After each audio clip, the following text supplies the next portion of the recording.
Hey, Harpslingers, welcome to the very first Harpslinger episode. I'm super stoked because every week we're going to be talking to some of the greatest harmonica players in the game, and this week is no exception. I have one of my absolute favorite harmonica players on the planet, and I'd like to introduce him to you now. I'm honored that he's here. He's a professor of English and Southern Studies at the University of Mississippi, Ole Miss. He's also an author, journalist, and a recording artist, one half of the legendary Harlem Blues Band, which is I've been listening to this for weeks now, just jamming like crazy. And we're going to talk about that a little bit later. But please, won't you make welcome my new friend, Mr. Adam Gussow. Jamie Garner, it's my honor to be here in your inaugural broadcast. You know, Howard Levy's got to be there at some point, right? I mean, well, I'm honored to be part of this, numbered with the greats, but I know who the true greats are because I've hired many of them to play Hill Country harmonica. So, right. You know. Right. And what are you going to be, by the way, speaking of Hill Country harmonica, I mean, I guess this year that's a wash, huh? You know, actually, the interesting thing here is that I actually gave the event away to Annette Hollowell, no strings attached. Okay. Somebody who I partnered with. She's the daughter of Ann and Bill Hollowell, who actually owned Foxfire Ranch. Okay. So it's a black-owned horse farm that's been there and sort of in the family for 100 years. And Sure. I gave it Annie. I just felt like it was the right thing to do. She wanted to do it. She asked would I come in and do it, and so we partnered for a year. And then I thought, you know what? If you love something, set it free. Isn't that what they say? Yeah, you know, maybe it will come back at some point. That, you know, yeah. If it doesn't return to you, you know, hunt it down and kill it. That's not what. No, you won't do that. I actually gave it away. I actually free and clear. No. I don't have a 5% residual on the brand. Because I thought it was a great event and I thought it had to be at that location. And they had Phil Wiggins this year and others. And actually, Phil, I suggested to her. I thought Phil would be the perfect guy to sort of come in and be a steward. Kind of, he would know all the harp players. He's a brilliant teacher, brilliant player, and he'd been there last year. And so she did that, and he came in and he brought some great players in. So now this is the same. The Hill Country Festival is the same festival that I believe I was reading in the introduction of your new book, which we're going to talk about in just a little bit. That's coming out later this month. You mentioned that this is the one where Billy Branch was your first big artist for this. Billy actually came down the first year and the third year as our headliner. The second year we had Sugar Blue and Jason Ritchie. So you can't really do much better than that. No, you can't do much better. Event. That's incredible. Well, that's part. I have a little list here that I'm going to be going through. Then definitely things that I want to talk about from that book, and that's actually I want to touch on that in just a little bit. But first, I thought maybe we could use 125th Street in New York City as a jumping off point. And so I think that if I could give you a little background about where I heard your name first. I had moved to New York City in October of '94 to attend an acting school, but I was a aspiring harmonica player, and like any other harmonica player, at night when I wasn't learning lines or doing scene work or whatever, I would grab my harps, jump on the 1 and the 9. And I would head downtown, with a copy of the Village Voice, and I'd be looking through to see who was playing where and who I might be able to sit in with. I did the same thing. Yeah. Yeah, it's like what we do, right?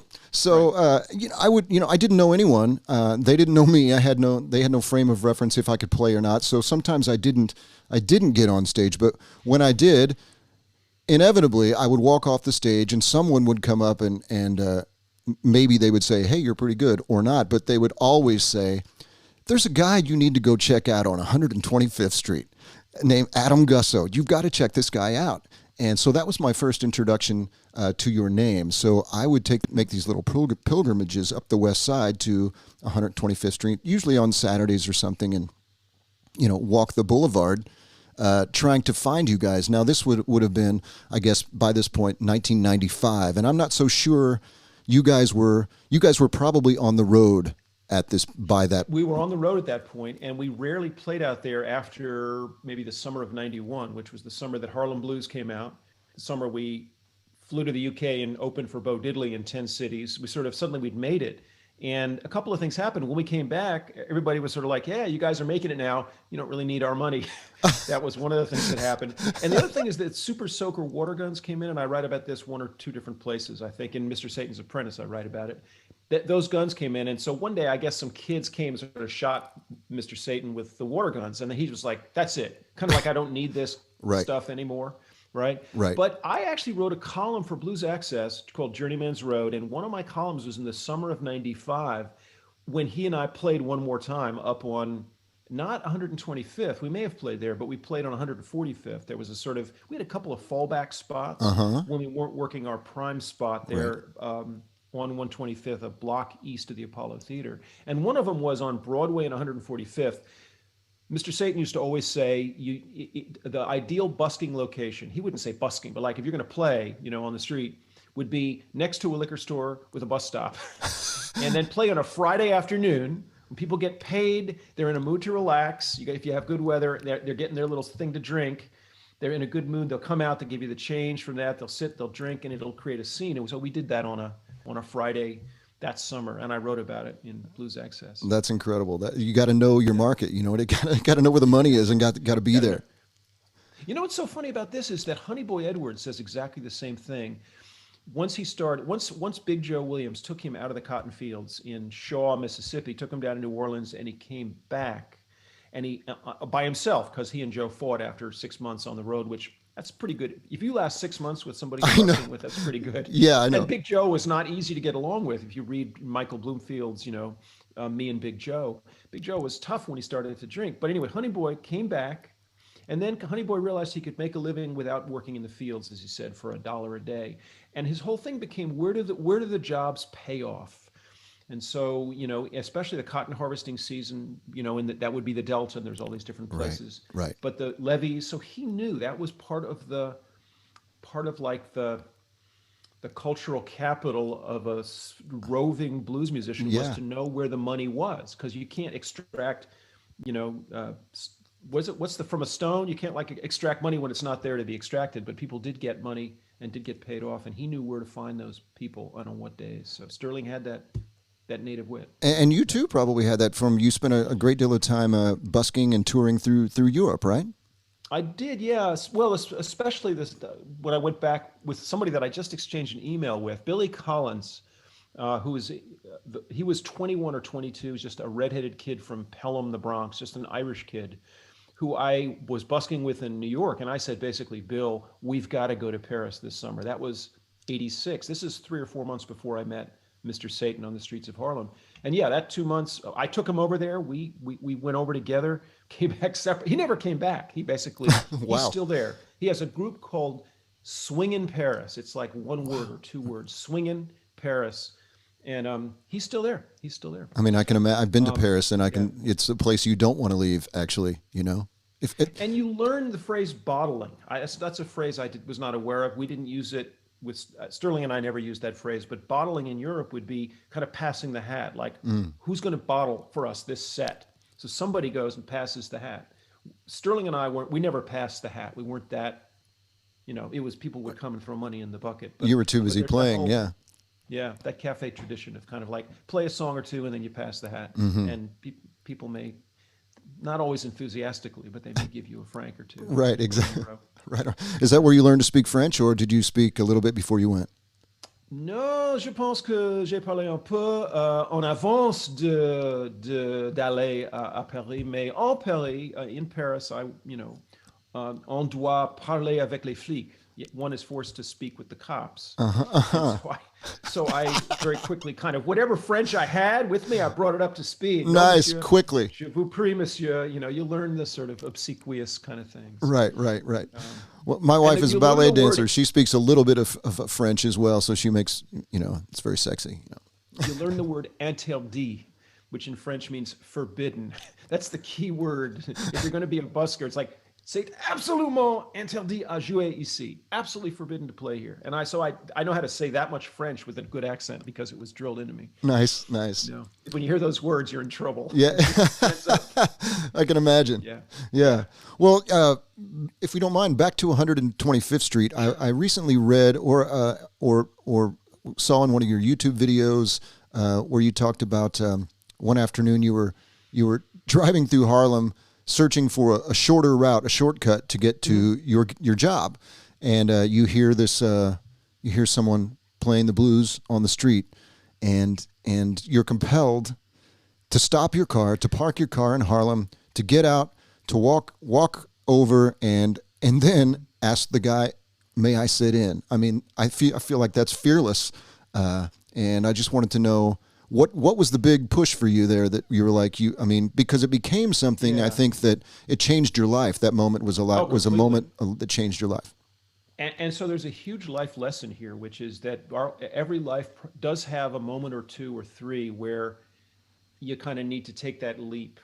Many years, by the way, leaps don't always pay off. Many years later, when the guy that I took the leap with in Harlem and I were over in Basel, Switzerland, we had a day off. We were doing a steady 5 days worth of gigs. It was a beautiful sunny day, and there was this bridge there, and it turned out there were all these strapping young men who were diving off the bridge. It was either 50 feet or 50 meters. Yeah. Couldn't have been 50 meters. It was a long way down, and I thought, what the hell? You only live once.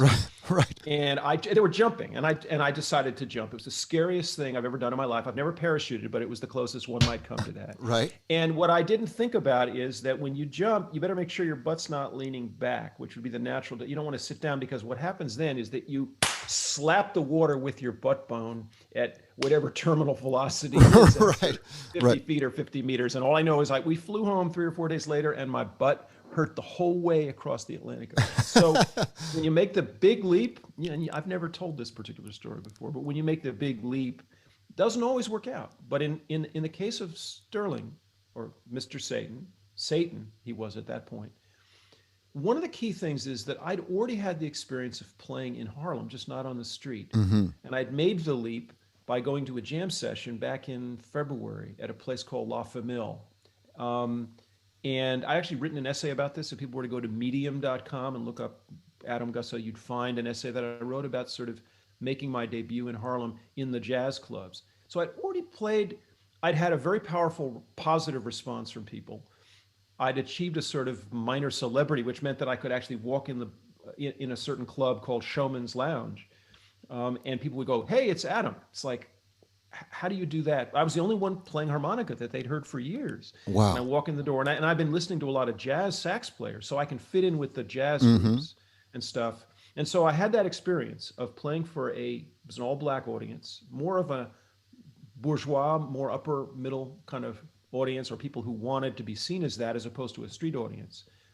No guitars, though, really. Okay. Sterling was a whole different deal. Mr. Satan was a whole different deal. And so the day that I first played with him, I was driving through. I had a tutoring job for $6 or $7 an hour at Hostos Community College in the South Bronx.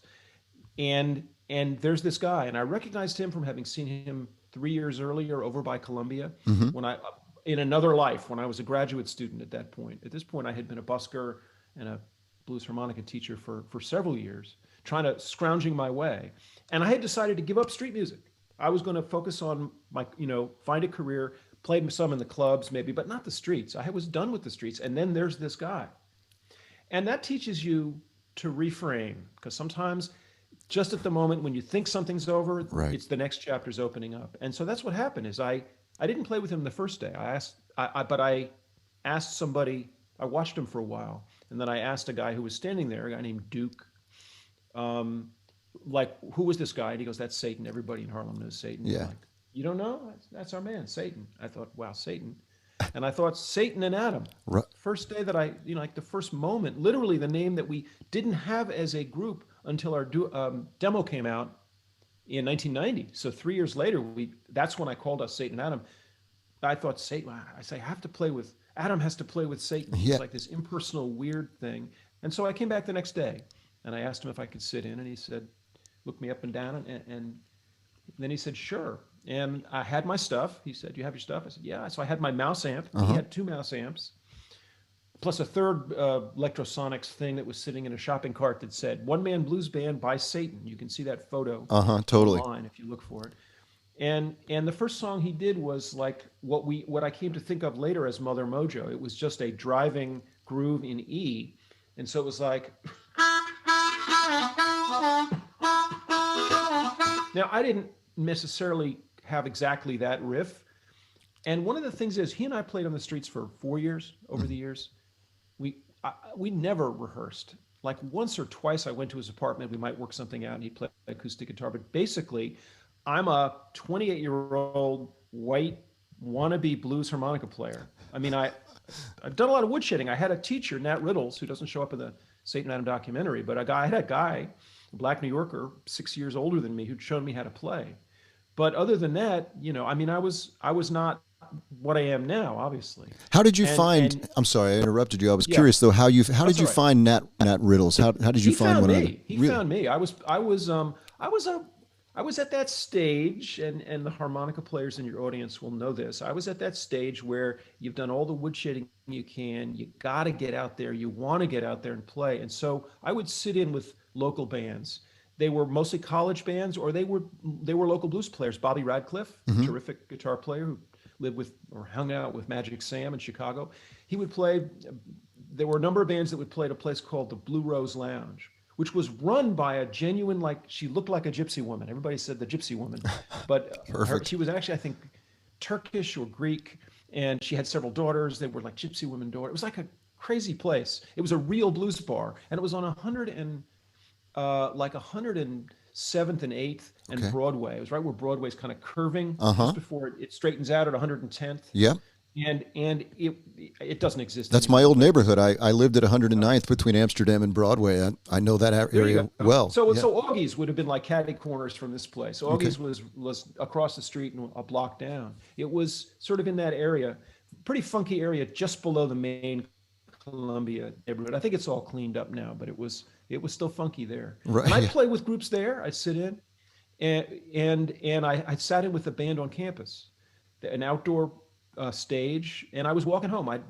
How do you feel when you just sat in with a band and you did pretty well, and there were a few people clapping?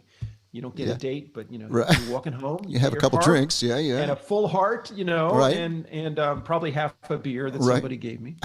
And I'm playing, and I was doing stuff like.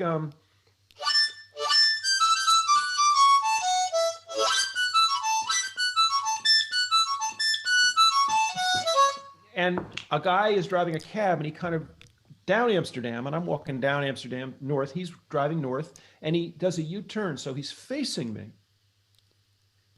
And this very dark-skinned, very good-looking black guy with big, bright eyes just sort of looked at me. He goes, "Was that you?" I was like, he said, "Playing." And I said, "Yeah, that was, yeah." And he goes, I didn't know who it was. I thought I ought to find out." And it's New York, how things should work. And so that's right. I met him on the street the way I met Mr. Satan on the street, right? And he got out, he took his harmonica case, he had like a toolkit. He opened it, he was driving a cab, a yellow cab, I think, and he opened the toolkit on the cab, took out a harp, and then he was like, I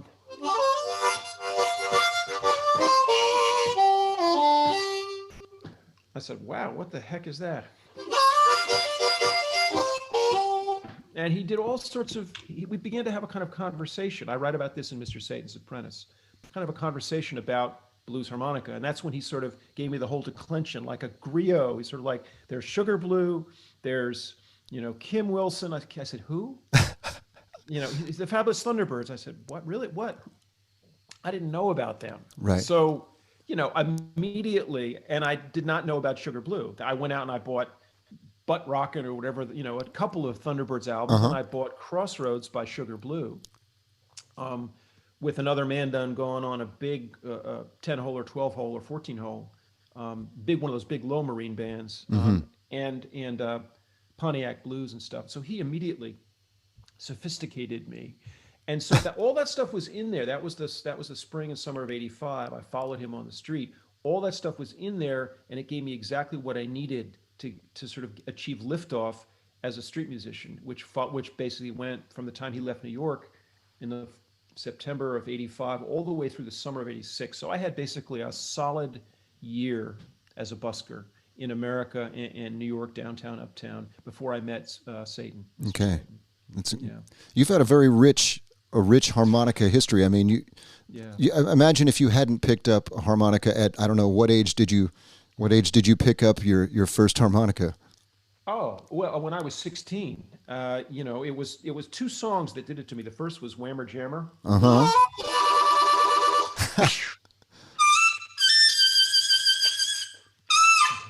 And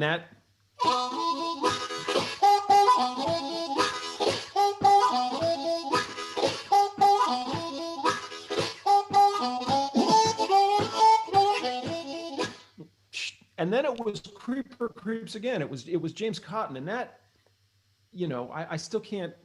I assumed that Cotton had a different harp than I had. It didn't sound amplified. I wasn't really that up on amplified versus in terms of sounds. Right. I didn't distinguish very well as a 16-year-old, 17-year-old. But uh-oh.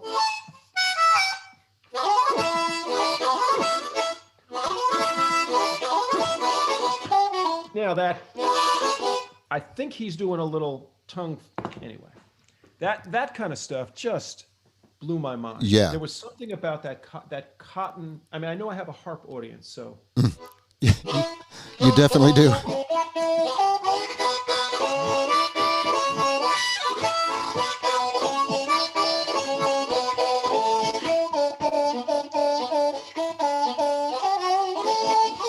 now I know that when Deke Harp does that stuff, he's tongue blocking it all. I can't tongue block it all. So I'm just kind of I'm doing my best.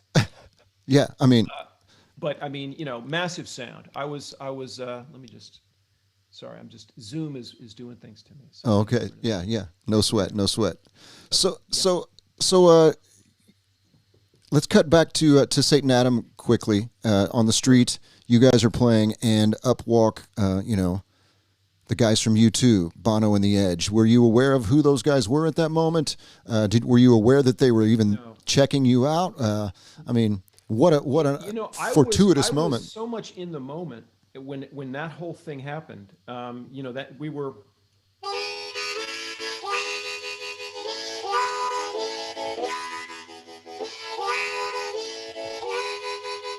With my, silly cowboy hat, which I lost pretty quick. But that was early. That was the summer of '87. So we'd been playing 7 or 8 months together.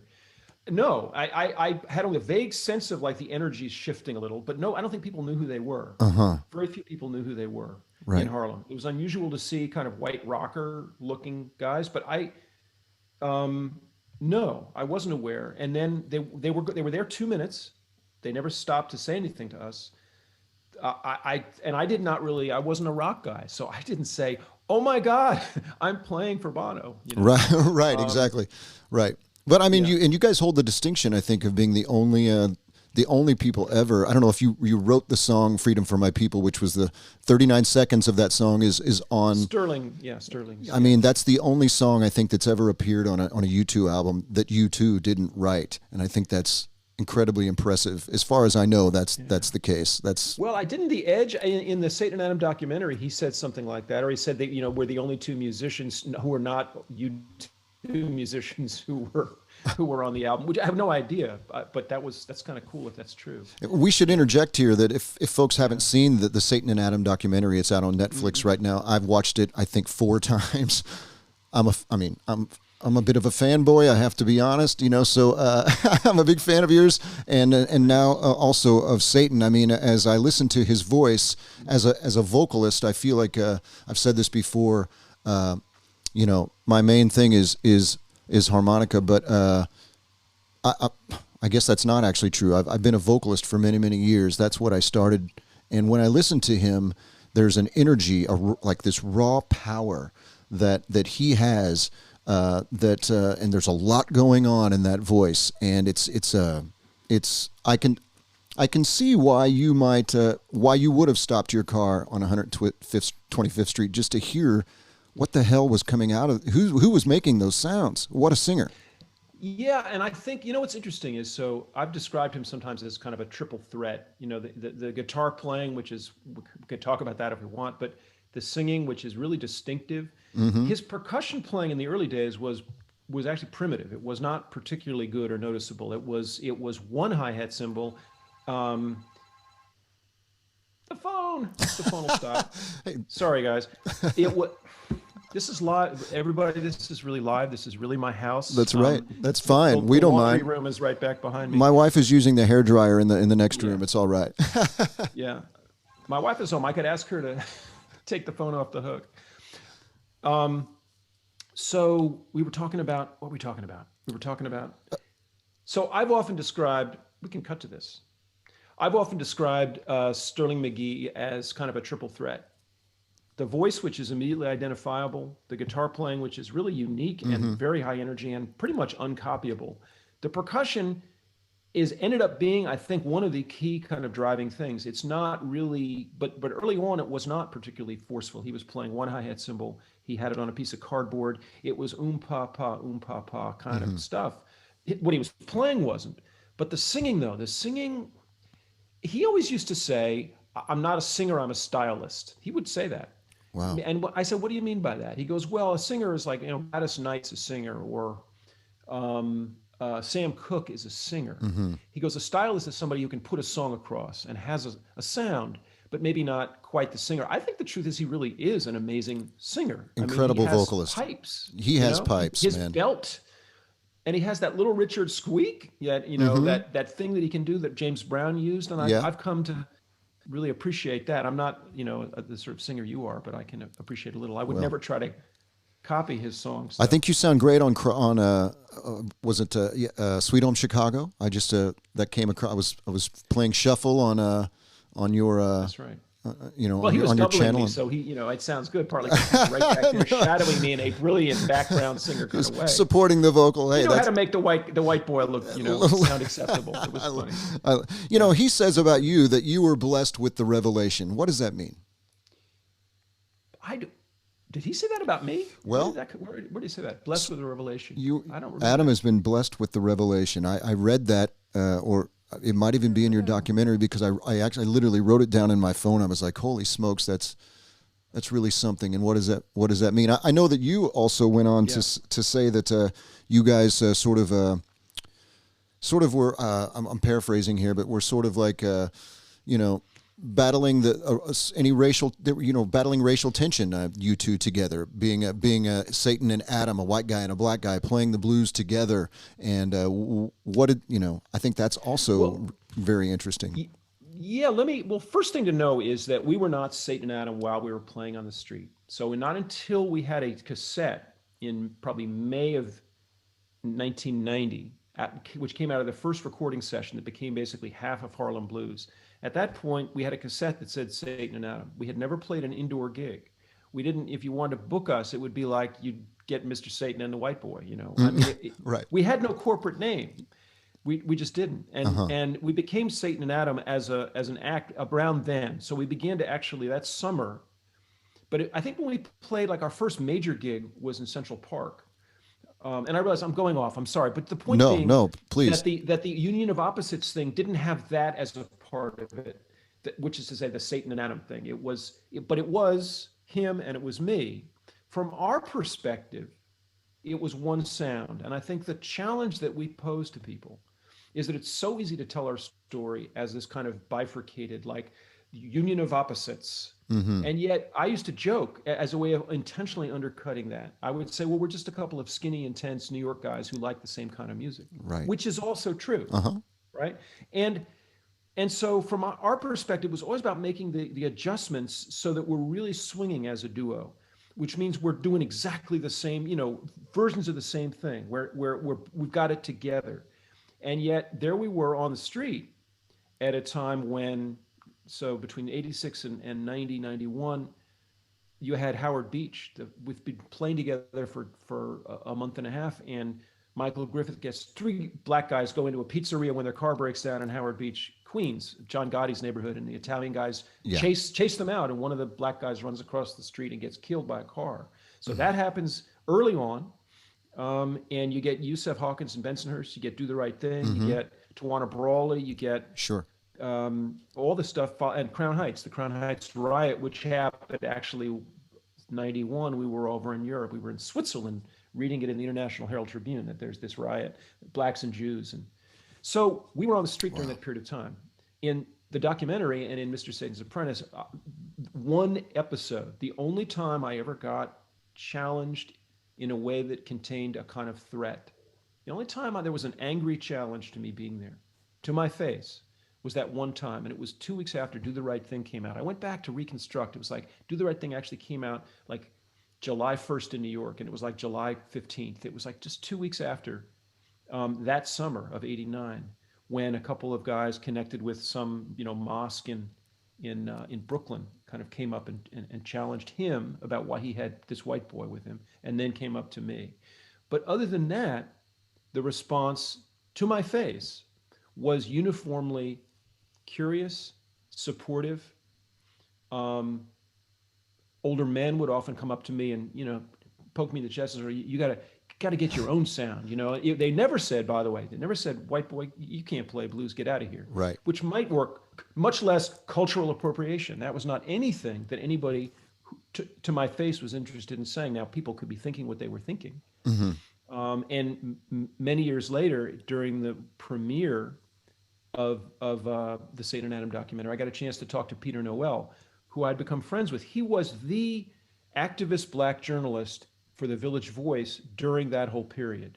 Very interesting guy, and very supportive of me, because he used to see me out there, and he'd go, "Adam," he's from the Caribbean, but I won't do his accent, but he's got a strong Caribbean accent. He goes, "Adam, we used to see, I knew you were out, they knew you were out there." He goes, "All those guys they were over by the Amsterdam News, the mosque guys." He said, like, he wouldn't name the groups. I said, "You mean Nation of Islam?" I'm not going to get into it. Right. Different brotherhoods and Khalil Muhammad. And he said, speaking quite frankly, he goes, "I'm surprised they didn't take you out." Wow. And I thought, wow, because there were people who said you were so brave to be doing what you were doing. It didn't feel brave because there were no overt threats.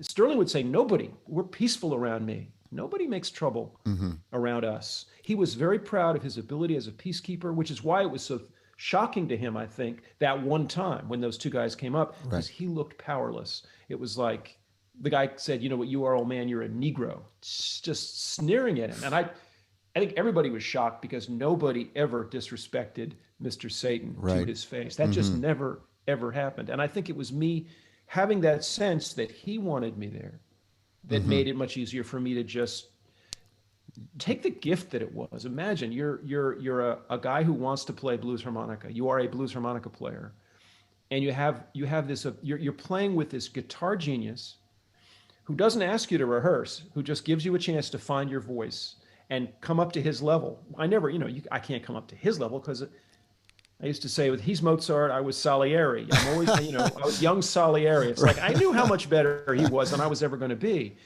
But I did know that. So I always understood exactly how good he was. Right. And of course, the better I got, the even more did I understand just how much better he was. And then you're playing for a black audience. So an audience which is not impressed by technique. It's not impressed by flash. I discovered this very early on. Somebody said, what did you learn out there? One thing I learned was early on, I thought I needed to really prove that I had the right to be there. I thought, what I got to do is show people that I can really hit my blue notes.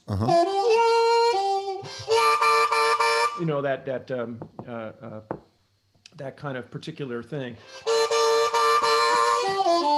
Really rake the blues pitches, right? And try to get them in that blues zone. Number one. And number two, show people that I can really keep up, because this guy is really so fast and flashy. I got to be fast and flashy. Right. And then I discovered that when I was fast and flashy, nobody was stopping. So you have the immediate feedback loop, and it's like, we're not getting a crowd.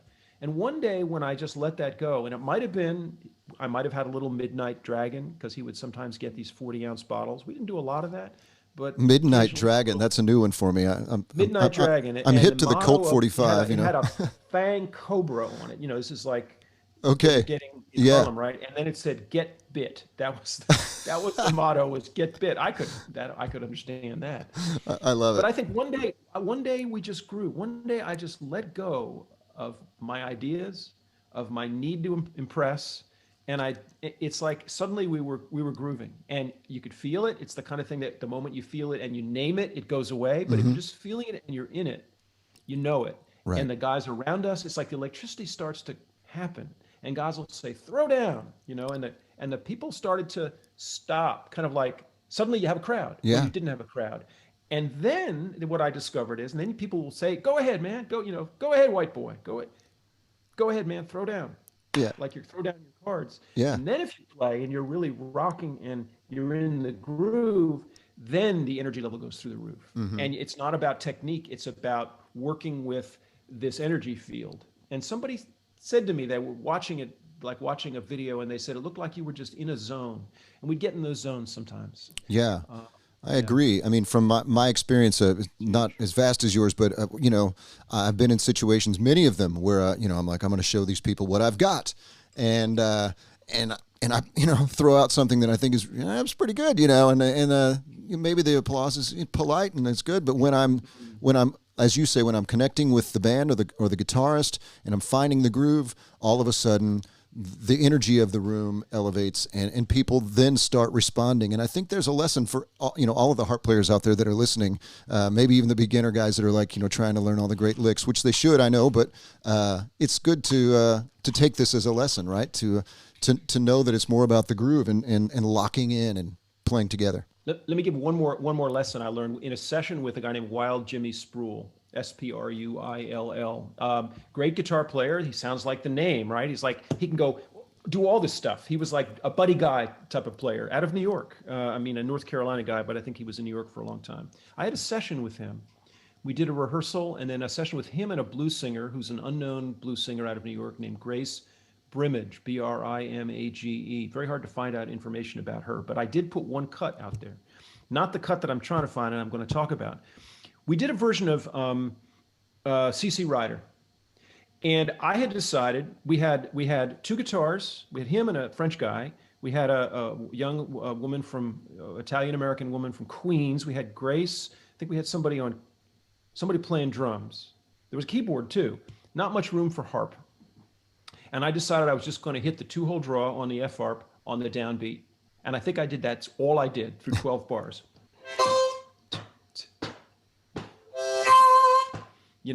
We'll see, right? See, just like that. And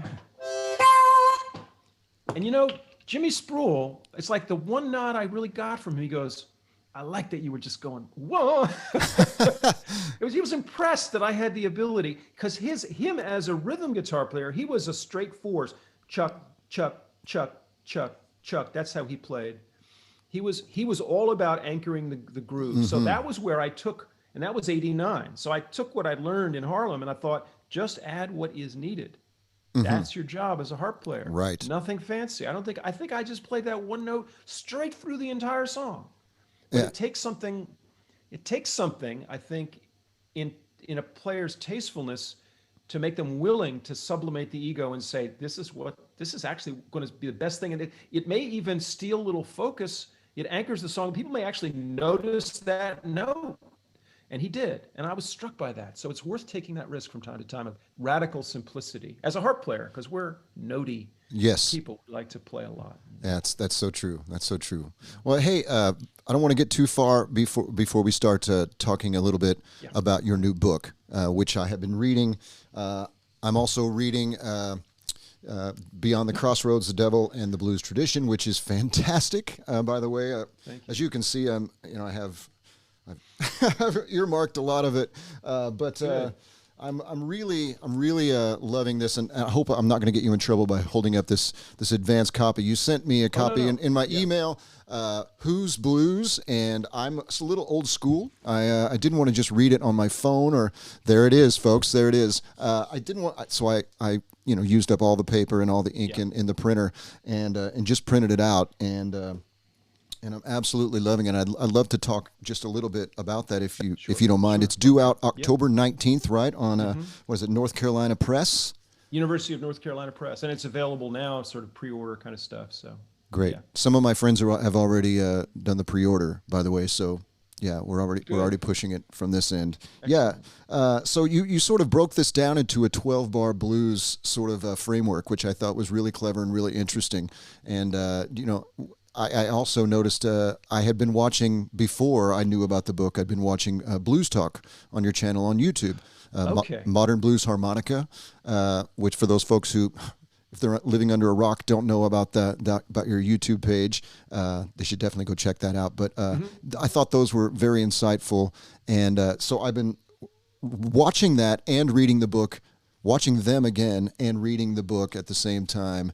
And I mean, this, I don't think I realized, Adam, how full the blues are of misconceptions, outright lies, this folklore, sort of lots of folklore, and lots of paradox.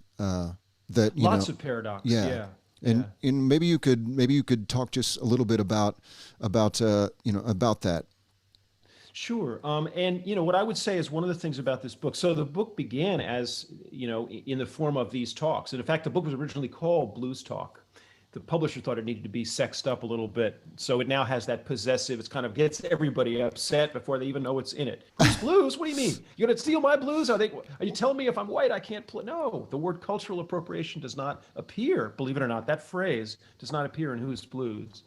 Right. Paradoxes. Well, so one of the things that struck me, one of the things that I'm writing about basically is the fact that there's this sort of tension in the contemporary scene, and I sort of trace it to it traces to a couple of things. It traces to a famous or infamous article about Bruce Iglauer and a statement that he made in 2011 that pissed a lot of black blues people in Chicago off. Bruce is a very straight talking guy. It was an unfortunate statement, I think. But he's a straight up guy. And so there was this panel discussion in May of 2012 at the Blues and the Spirit Symposium that I came upon, and I talk about this in the opening chapter, that was a sort of articulation of grievance on the part of, it was like 6 black and 4 white panelists.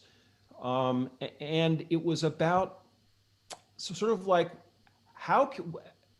since this music is the product of black folk in America, how is it that whites have come to control kind of the awards, the who gets booked for the festivals, and a whole lot of other things having to do sort of with who kind of speaks for the tradition, who gets the gigs, and all that. And I ended up deciding that there were two kind of memes and so I'm not quite answering your question, but I'm getting into it. I'll try to get into it really quick, which is two memes that govern, or two slogans that govern our particular moment. And I say when people ideologize the blues, when people don't just listen to the music or learn how to play it or talk about gear, when they surround it with ideas, there's two ways that seem to be at loggerheads these days. One of them is what I call black bluesism, and it's the phrase "blues is black music," maybe with an exclamation point. Corey Harris had a blog, right, that's called "Blues is Black Music!" exclamation point.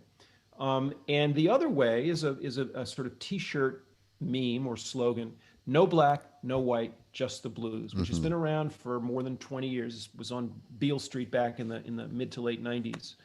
And I sort of thought that both of them were fighting each other, and I thought that it was important to look at them really hard. I call that second one blues universalism. No black, no white, just the blues. Now it has an element. So both of them, on the face of it, actually have some validity. In fact, I say that blues is black music in some ways has quite a bit more, because it should, so much so that it should be an unexceptional thing that's never used as a war cry. Of course, in some ways, blues is the paradigmatic black music, right? Or in some ways. But it's gone from that, it's gone from its sort of origins in the Jim Crow South, and its sort of long list of heroic exponents, the sort of people who created the styles that we're still working with. If we're talking harp players, it might be all the guys who played with Muddy Waters, and it might be Sonny Terry, and it might be, a few others besides, Jimmy Reed. But music's gone from there. Now, there obviously are contemporary black players, but the audience, if one were to talk in global terms, my website, Modern Blues Harmonica, I just checked this again. In calendar year 2019, it had hits from 192 countries and territories around the world. 192, which means everybody in the world. Whether they're expatriate Americans, I don't know, it could be, and Brits sort of in all these countries, or whether they're actually, and I know that there are many Asian people because I get the emails from. Yeah, Indians, right? People all over the world, yeah. Yeah, and B.B. King, sort of brought the blues everywhere. That's another element I've just been studying, blues in global context. What do we do with a music that begins as African-American music, albeit with people like Jimmy Rogers, the singing brakeman, and many others sort of, there's a sort of a sort of mixture of white and black, even in the earliest days of the blues. There are white blues singers who were on record before black blues singers, partly because of racism, but also that one of them, Marion Harris, was good enough that W.C. Handy, the father of the blues, said many people thought she was a colored girl, or a Negro, whatever term he would have used the term at the time. Which is to say, whites have been around, and there were shows for white audiences in the Jim Crow South in the teens and 20s on Saturday nights, no blacks allowed, just white audiences, but black performers playing for white audiences. So there have been white audiences for blues for 100 years, and there have been white people playing the music for 100 years. But what do you do with that music when we come to the present day? And so, which is to say, in a moment when it's a globalized music. And how can we make sense of that? And that's sort of what the book is about, trying to make sense of all of the paradoxes. So one of the paradoxes is, let's take that phrase, no black, no white, just the blues. Black people hear that, and what they hear is the erasure of blackness right off the bat. They hear the erasure of, right. Think about Mississippi and how many of the greatest blues players in the world, especially men, but a few women, but mostly men. So there's a masculinist bias in the way people talk about blues. But the men, most of them came from Mississippi. That's why blues tourists, especially white and Japanese and Asian and European blues tourists, come to Mississippi. What does it mean that this phrase, no black, no white, just the blues, is actually used by the Mississippi Tourism Development Authority? What does it mean that you're trying to bring people to be blues tourists? You know they're coming for essentially for the black musicians here, and yet you want to say no black, no white, just the blues. Well, right. If we back off, calm ourselves down, what it might mean is that there's a way in which, at its best, the contemporary blues scene is a place of racial healing. At its best, it also is that. It is a place of genuine racial interchange. So it's not just me playing with Sterling McGee. It's Sterling McGee's nephew, Rod Patterson, emailing me and saying, I saw Satan and Adam and I was really moved. Sterling McGee was my uncle, lived with me and my mother, his sister, in the early 80s before you met him. I can sing my uncle's songs. Why don't we get together and make a demo and maybe do a tribute show? And one thing led to another, and we realized the moment we're actually in the same room with each other, that he can really sing. Yes, he and can. He's not really sung blues. He was doing a certain kind of show. So I talk about the way in which I did a YouTube lesson on Whammer Jammer. And somebody responds in the comments section and says, you're playing that part wrong. Turns out to be a 16-year-old black kid from South Memphis named Brandon Bailey. Right. Saying, why don't you come? Well, would you come? And we became friends via the YouTube comments column. That's a paradox. You think the blues world is now so virtual. It's all YouTube videos and Zoom meetings, Jamie. Yeah, exactly. Well, and so he said, why don't you come up to Memphis and watch me compete in the semifinals of the Star Search competition at the Orpheum Theater? I thought, he's a pretty forward young guy. Okay, sure, I'll do that. Did it. He was good. I said, you know what? There's a lesson my teacher, Nat Riddles, gave me that I think would help him. And so I rented a room, a rehearsal studio. I showed him this lesson 6 months later, and he came down to Oxford, played with the Satan and Adam. He played with Sterling when Sterling visited here. He ended up winning the Star Search.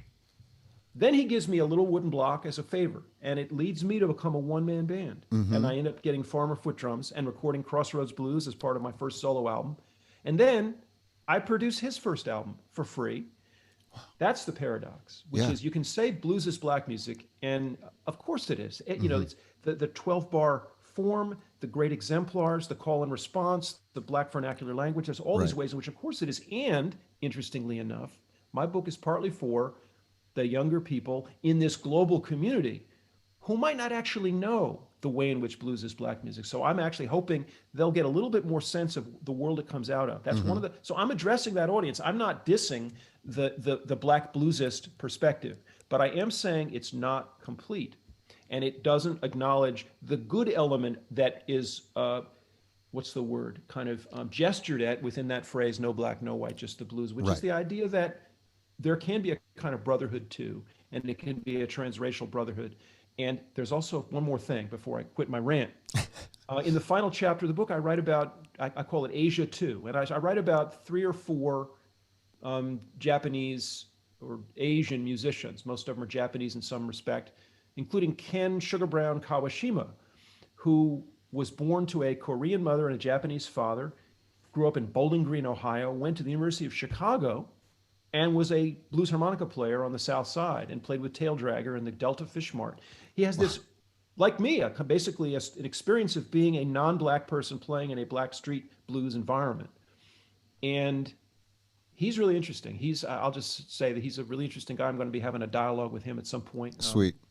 Soon. So anyway, those are some of he's a paradox. He's a walking paradox. Right on. Which is to say, if you think that you can talk about blues in the year 2020 and imagine that the conversation's only about white Americans and black Americans and American history and African American history, that's too small. The world has moved on. There's more to talk about.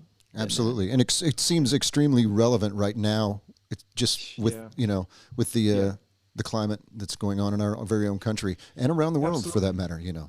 Yeah, it struck me as I was reading your book that, as a person who sort of trades in blues harmonica and loves the blues. I mean, the blues were, I think we owe it to ourselves and we owe it to the music to understand where it comes from and understand some of these paradoxes that you've just described.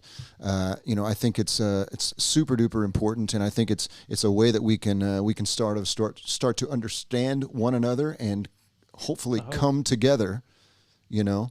Which sort of is I just realized is sort of a segue for me to talk about your new record, if you don't mind us switching gears just for a second. Absolutely, sure. The title track, I guess it's the title track of the new Rod and the Blues Doctors record, Come Together. It's a great track. I particularly love the sentiment of the lyric. As a songwriter myself, those are the kinds of songs that I aspire to write. I wish you would cover it, Jamie. Well, hey, we're hoping Lenny Kravitz will do the same. I would, somebody I would love you to cover it and do it up full Nashville style. Yeah. Well, hey, you never know. I mean, this COVID thing has got us all holed up. Maybe that's something that I can work on for sure. I'll definitely consider that. But I loved. He's a great singer, also, much like his uncle. And I was really taken with that song and how relevant again that was. And I wanted to ask you, do you do much songwriting?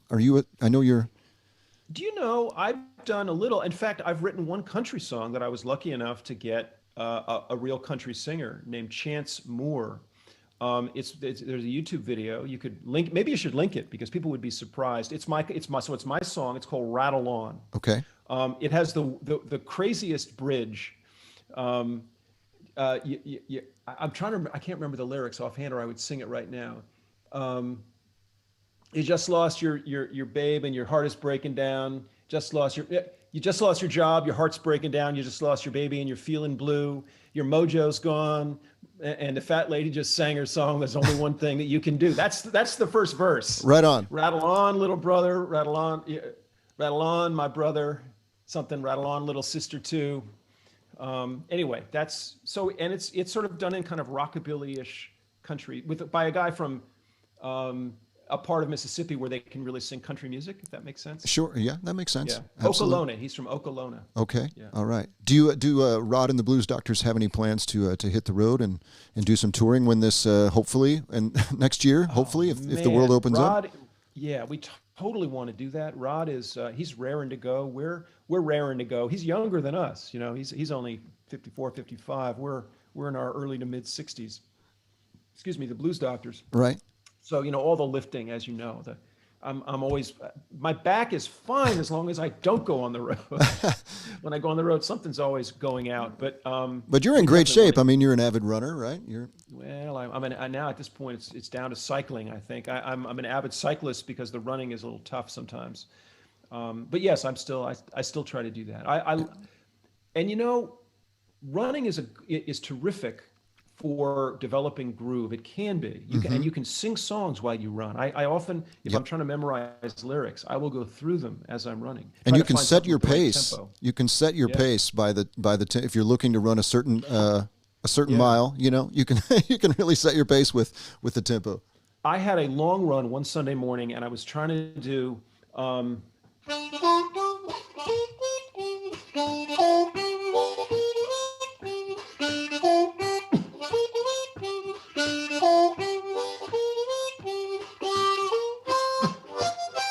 and I went on, you know.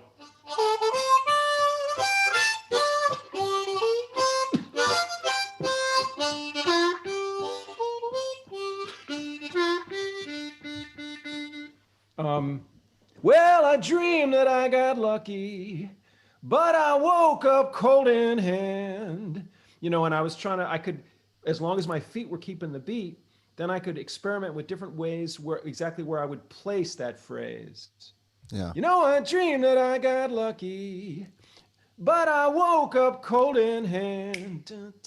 And, you know, sometimes you get, I remember playing with Mr. Satan in the early days, and we'd play like 3 or 4 one-hour sets. I'd go home, have a beer, just kind of swoon out, you know, and then wake in the morning, and my feet were almost moving under the covers. I don't know if you've ever had, when the music takes you over that intensely, when the groove is so powerful, that so the running, I think, feeds that sometimes. And it's great for breath support, right? Great for breast support, Yeah.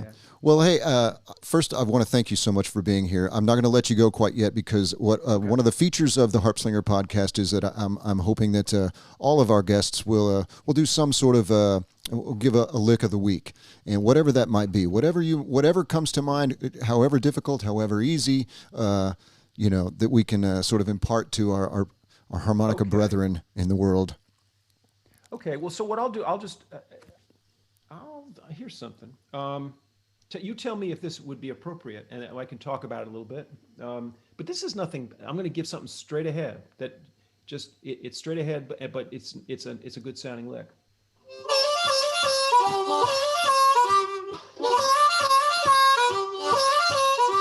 Now, is that complicated enough, or is it way too generic? Well, I mean, you know what? I'm not going to edit this because I think that's fantastic. I had somebody who emailed me yesterday and wanted me to give them a private lesson, I guess for pay, I don't know, on the upper part of Funky Thing, which is so.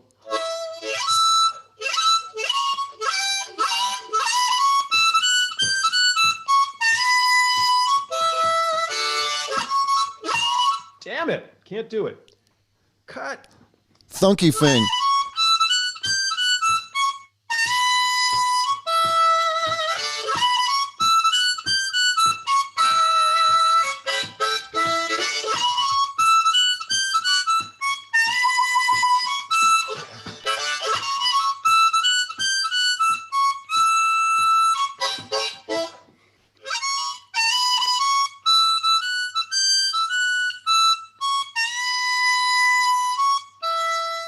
That's on a D harp, so third position D harp. Nice. Yeah. Thank you so much for that, man. You know, it's just been a real honor. I'm just floored that you did this, and man. I'm so grateful. My pleasure. Yeah. Thank you so much. Well, hopefully we can do it again sometime, man. You know. Anytime. Yeah. I've told you all my stories, though. I got nothing left. Well, that's I was ringing you out there, getting all the good stuff, all the marrow, right? Cutting to the bone. Yeah. My pleasure, man. Yeah, it's been a real treat. Thanks a lot, my brother, and God bless you, and keep pushing forward. Hopefully we'll see you on the other side of this COVID nonsense in person. Cool. Next time. Peace out, brother. Bye-bye.